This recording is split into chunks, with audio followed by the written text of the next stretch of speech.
नमस्कार। आइए हम आज हमारी कथा भारती जो पुस्तक है द्वितीय वर्ष में उसकी दूसरी कहानी आकाशदीप का अध्ययन करते हैं। देखिए, आकाशदीप कहानी के लेखक जयशंकर प्रसाद हैं और वो हिंदी साहित्य ही नहीं, हिंदी कहानी, हिंदी कविता, हिंदी लेखन, सब नाटक, उन सब में अपना प्रमुख स्थान रखते हैं। तो हम आज जयशंकर प्रसाद की जो काव्य कला है, जो साहित्य रचना की विशेषताएं हैं, उनका अध्ययन करते हुए आकाशदीप कहानी के परिप्रेक्ष्य में उनकी विशेषताओं को जानेंगे।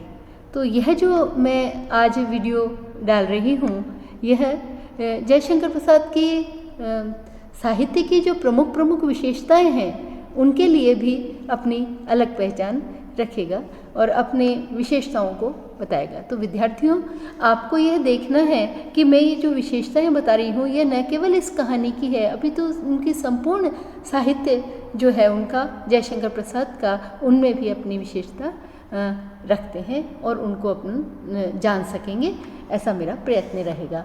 तो हम देखते हैं आकाशदीप और प्रसाद जी की कहानी कला। प्रसाद जी हिंदी में भाव प्रधान कहानियों के लेखक कहे जाते हैं। यद्यपि प्रसाद हिंदी कहानी में सभी प्रकारों को स्पर्श करते हैं, जैसे धार्मिक, सामाजिक, ऐतिहासिक, राजनीतिक, पर उनकी कथा तत्व की अपेक्षा कवित्व ही अधिक रहा है। यानी कहानी तो लिखते हैं, लेकिन हमें ऐसा प्रतीत होता है कि भाषा के अंदर भी मानो वो कविता ही कर रहे हैं, काव्यत्व उनका प्रधान है। घटना भाव के में उनका जो कहानियाँ हैं, वो गद्य गीत के सदृश भी कभी कभी बन जाती है। कल्पना की उन्मुक्त उड़ान, कवित्वपूर्ण भाषा और स्वगत भाषाओं का प्राचुर्य कहानी जो है वो इनके कथा साहित्य में प्रमुखता रखता है और आधुनिक कहानी कथा साहित्य में नहीं। भाषा कवित्वमय, संस्कृतमय होने से साधारण पाठक की पहुँच से परे होती है। यानी इसको पढ़ने के लिए हमें पूरे ध्यान और पूरे मनोयोग का ध्यान हमें रखना होगा। लेकिन आनंद तो अत्यंत देती है, लेकिन तभी जब हम पूरे मनोयोग से इनकी कहानियों को पढ़ें और आत्मसात करें। प्राचीन भारतीय आदर्शों के प्रति आपकी बहुत ही श्रद्धा रही। नाटकों में की भांति कहानियों में भी यह भावना हमें स्पष्ट दिखाई देती है। कथोपकथन सजीव आकर्षण है। वस्तुतः यह विवेचन इसमें हम स्पर्श करेंगे कि वे पहले कवि हैं और बाद में कहानीकार हैं, इसीलिए हमें यह चीज़ हमें ध्यान में रखनी होगी। तो हम देखते हैं कि आकाशदीप कहानी में उनकी कौन सी प्रमुख विशेषताएं हैं जो उनके साहित्य में भी अक्सर प्रमुखता से दिखाई देती है। इसके अंतर्गत हम देख सकते हैं कि पहला देखते हैं हम भावात्मक प्रवृत्ति का आग्रह। प्रसाद जी की भावात्मक प्रवृत्ति रोमांटिकता, वैयक्तिक चेतना व अंतर्द्वंद तथा जो है आदर्श, उन सब पर उनकी कहानी कला आधारित रहती है। उनकी कहानियों की सफलता का कदाचित सबसे बड़ा कारण यह है कि उनका वातावरण कहानी के पात्रों के मूड का एक अविभाज्य अंग बन गया है। समझ गए ना आप? जो वातावरण वो रचते हैं, वो पात्रों के मन मानस के अनुकूल ही रचते हैं। प्रेम और करुणा की अनुभूति एवं जिस आदर्श की कल्पना प्रसाद ने की है, वह वर्तमान में चित्रण के जो है वो अन्यत्र संभव नहीं है। वे वर्तमान की अपेक्षा अतीत की ओर मुड़े। यथार्थ परिस्थितियों की अपेक्षा उन्होंने काल्पनिक परिस्थितियों को इसमें वर्णित किया। उनकी कहानियों में आंतरिक जगत का द्वंद्व चित्रित हुआ है तथा मानव हृदय के प्रेम, करुणा, ईर्ष्या आदि मनोदशाओं का उन्होंने सूक्ष्म अंकन अपने साहित्य में किया है। तो आकाशदीप जो कहानी है, देखिए, मैं कई विद्यार्थियों से सुनती हूँ कि मैडम ये कहानी हमको समझ में ही नहीं आती, लेकिन हम इस कहानी को जब पूरे मनोयोग के साथ पढ़ेंगे तो बहुत ही अच्छी लगेगी। तो इसमें जो चंपा और बुद्धगुप्त का परस्पर प्रेम, उनका आकर्षण और उनका त्यागमय बलिदान आदि प्रसाद की भावुकता को स्पष्ट करते हैं। इतना ही नहीं, यह कहानी में जो प्रसाद जी ने प्राकृतिक सौंदर्य और मानवीय सौंदर्य को आपस में जोड़कर भावुक प्रवृत्ति के साथ प्रस्तुत किया है। जैसे मैं इस पंक्ति बोलती हूँ, दूरागत पवन चंपा के आंचल में विश्राम लेना चाहता था, उसके हृदय में गुदगुदी हो रही थी, आज न जानो क्यों वह बेसुध थी। एक दीर्घकाय दृढ़ पुरुष ने उसकी पीठ पर हाथ रखा और उसे चमत्कृत कर दिया। उसने फिर कहा, बुद्धगुप्त। तो इतनी सुंदर भाषा और इतनी कोमल आहट उनकी भाषा में हमें अनुभव होती है। हम दूसरा बिंदु देखें, घटना संयोजन एवं विषय वस्तु। प्रसाद जी की कहानी कला में घटना संयोजन विषयक अद्भुत विशेषता मिलती है। आकाशदीप इसका उदाहरण है। इस कहानी में कथानक एक लंबी अवधि घेरे हुए है, किंतु फिर भी न तो उसमें कहीं शिथिलता आई है और न ही कहीं वह शुष्क और नीरस हो रहा है।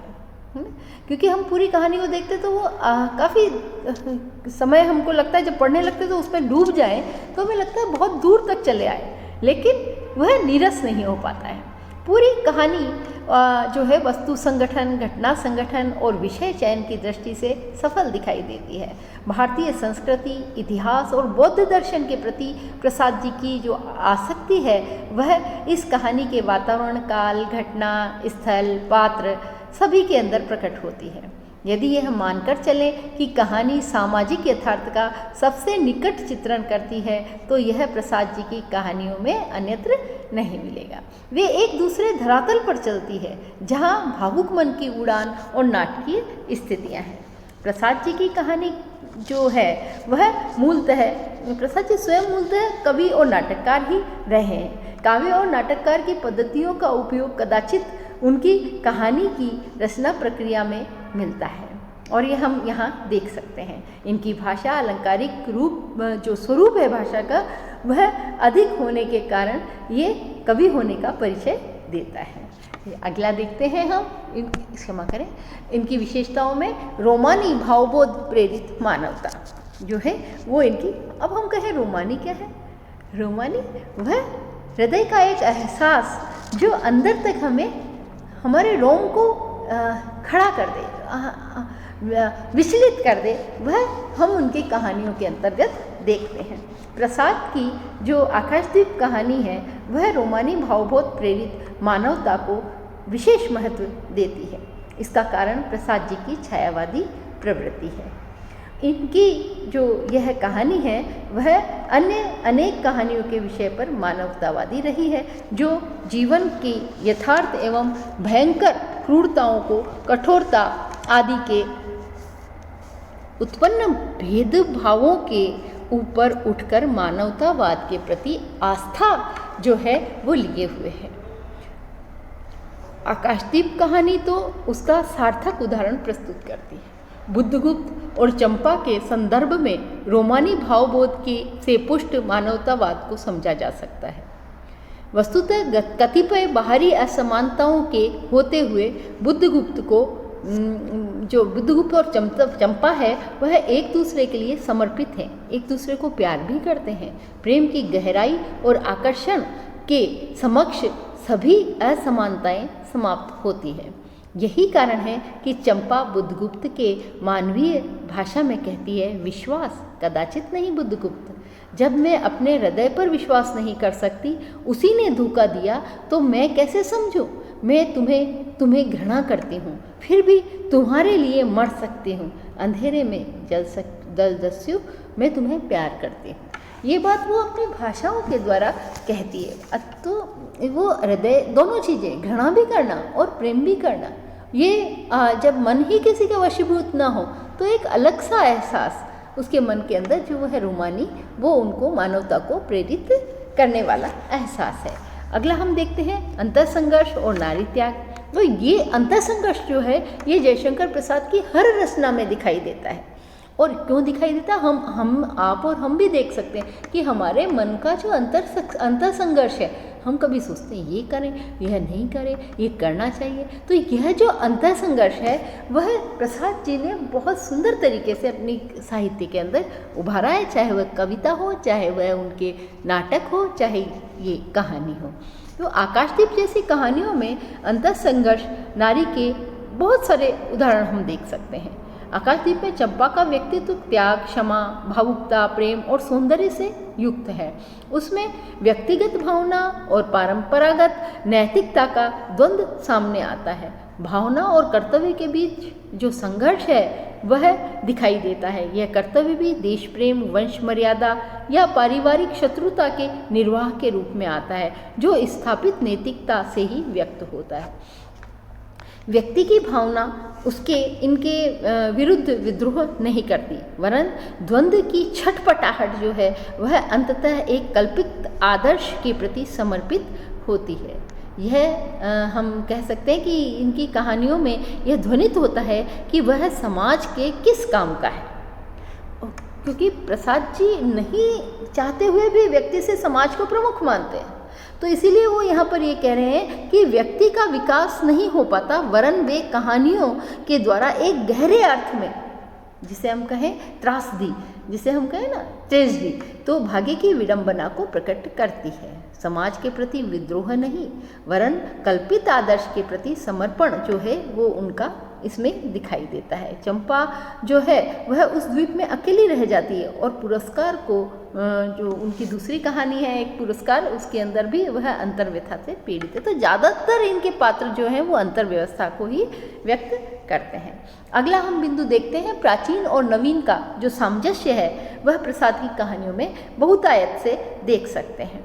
उन्होंने अतीत की घटना सूत्र संकलित करके अपने नवीन भावबोध के आधार पर आकाशदीप कहानी की सृष्टि की है।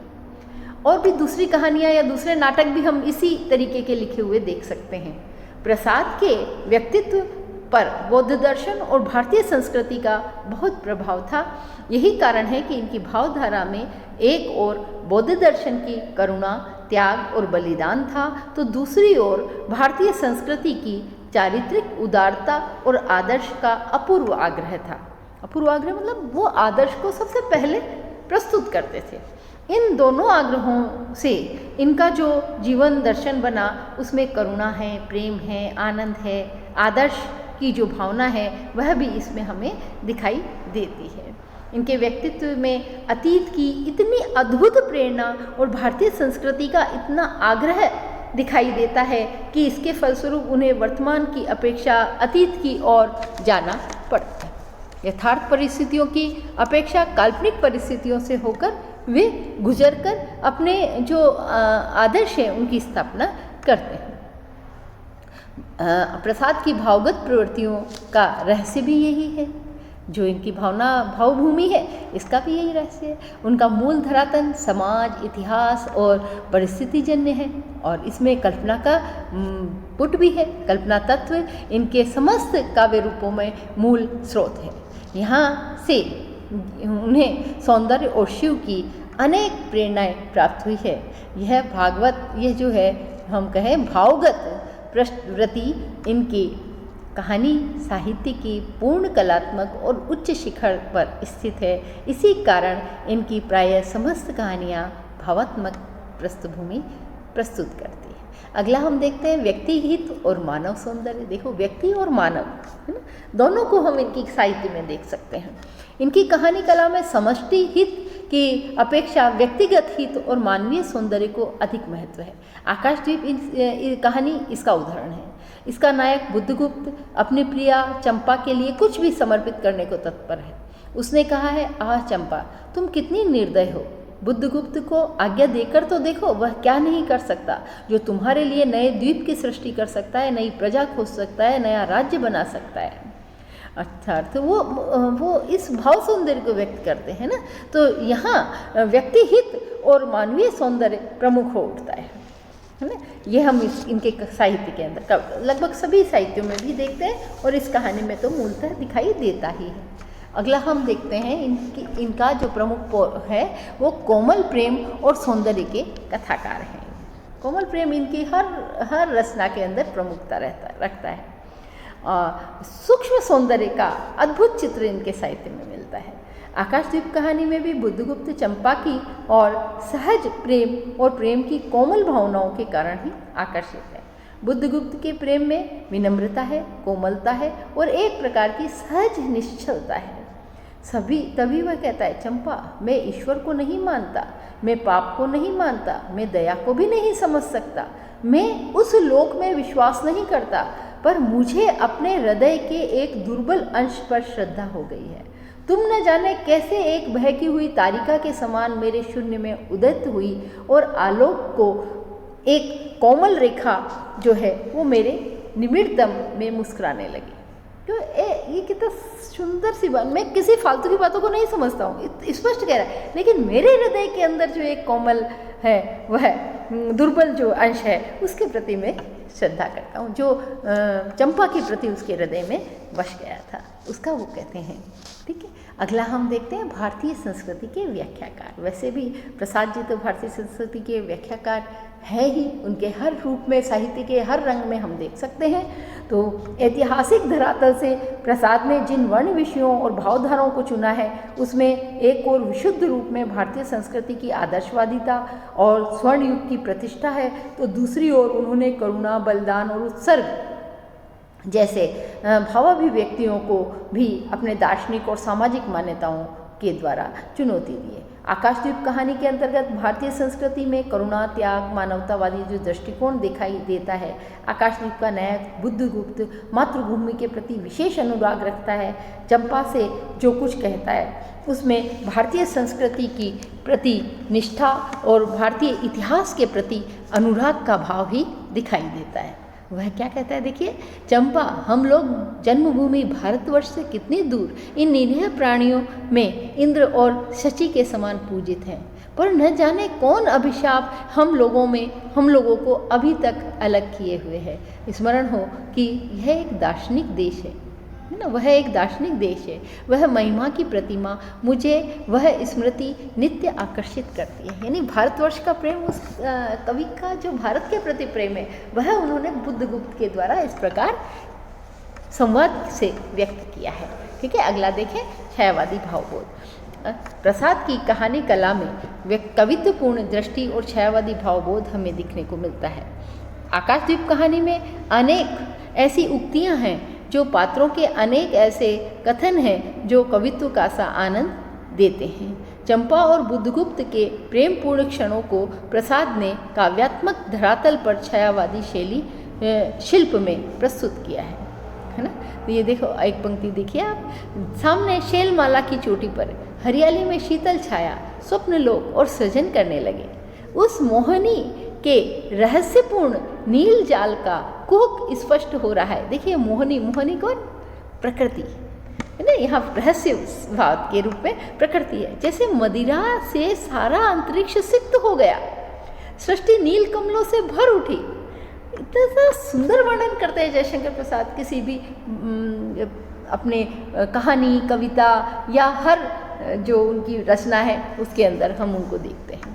अगला हम देखते हैं आदर्श के प्रति आग्रह। आकाशदीप कहानी में ही नहीं अपितु सब जगह उनके आदर्श के प्रति आग्रह दिखाई देता है। तो यहाँ हम देखते हैं कि नायिका चंपा यह बात भूल नहीं पाती कि बुद्धगुप्त ने उसकी पिता की हत्या की। यद्यपि उसे बुद्धगुप्त से प्रेम है, बुद्धगुप्त ने अनेक बार अपनी सफाई भी पेश की है, किंतु फिर भी वह प्रेम करते रहने के बावजूद एक आदर्श के प्रति समर्पित है और वो अपने पिता के हत्यारे को अंत तक क्षमा नहीं करती। अंतिम जो है वो हम विशेषता उनकी काव्य साहित्य की देखते हैं कहानी की। प्रसाद की कहानी कला में जिस भाषा शिल्प का प्रयोग होता है वह चित्रात्मक है, अलंकारिकता से भरपूर है और कहानी में अनेक स्थलों पर चित्रात्मक भाषा का प्रयोग हमें दिखाई देता है, जिसमें एक चित्र सा उभर कर हमारी आंखों में चला आता है। इनकी भाषा अलंकार युक्त है और बहुत ही संस्कृत के शब्द या एक धारा प्रवाह जो उदात्तता दिखाई देती है वह इनकी भाषा के अंदर हमें दिखाई देती है। तो इस प्रकार आकाशदीप कहानी अनेक कलात्मक विशेषताओं से युक्त है और इसके माध्यम से ही हमने जयशंकर प्रसाद के साहित्य की भी ये प्रमुख विशेषताएं देखी हैं। तो यही विशेषताएं जयशंकर प्रसाद के साहित्य के भी रही हैं। धन्यवाद।